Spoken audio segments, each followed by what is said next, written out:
Hi everyone, my name's Melissa Parks. If you don't know me yet, I work as a coach for expats and global nomads who are living around the world, helping them to just live their best lives abroad wherever they are calling home.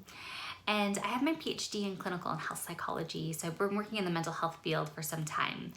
And this month, actually, I'm introducing you to some content and some tips about a common topic that comes up amongst my clients, and if you're living abroad, you might have faced it yourself. It's this should I stay or should I go dilemma.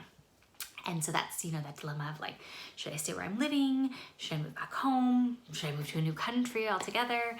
And yeah, so it's something that people come to me quite a lot with. And last week I introduced you to 5 common mistakes that I find people make when they're faced with this decision. And today I wanted to talk with you about a different way to reframe the choice that I find to be really helpful for a lot of people. And it brings in a tool from the field of acceptance and commitment therapy, which is a mindfulness-based type of intervention. And so it brings in some mindfulness, and not mindfulness like sitting down and meditating, but mindfulness of just being aware, more aware of our thoughts and our feelings that come up. So the way it looks like is this. So often when we're faced with a big decision, such as staying or going, we kind of see it as a fork in the road, right? Like, okay, so staying in the country I'm living in, that would be down this path. And going back home or going to a new country, that would be on that path. And what I really encourage my clients to do is to reframe it. So yeah, maybe we're faced with a fork in the road, but what if we see it instead using this tool called the choice point? The choice point, instead of seeing it as like A or B necessarily, it's helping us to connect with which choice would help bring me more towards a life that I really want and what is deeply important to me. You might have heard people before talk about being connected with your values.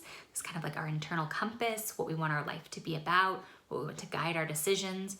So one of those choices is more connected and more aligned probably with your values, at least at this point in your life, because it can also vary depending on where we are in our lives.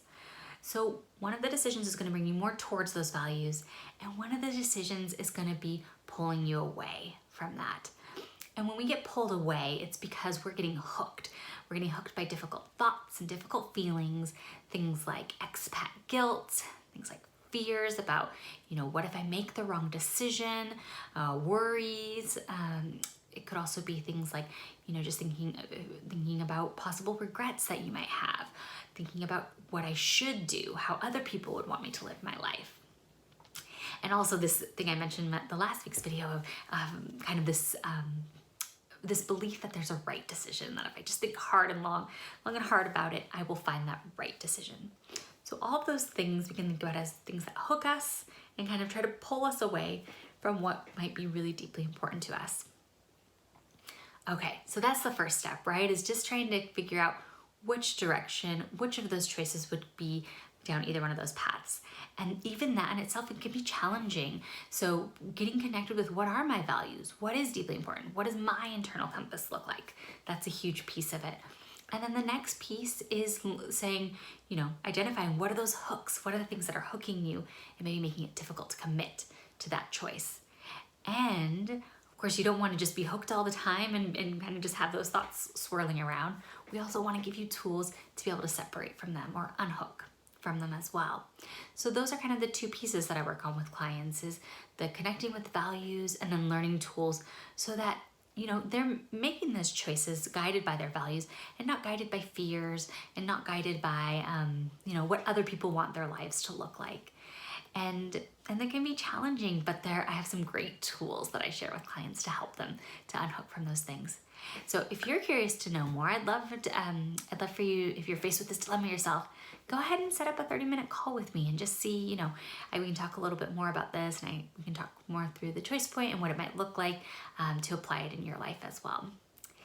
I'd love to hear your thoughts. Leave a comment, and I hope that you have a great day wherever you are. Take care. Bye.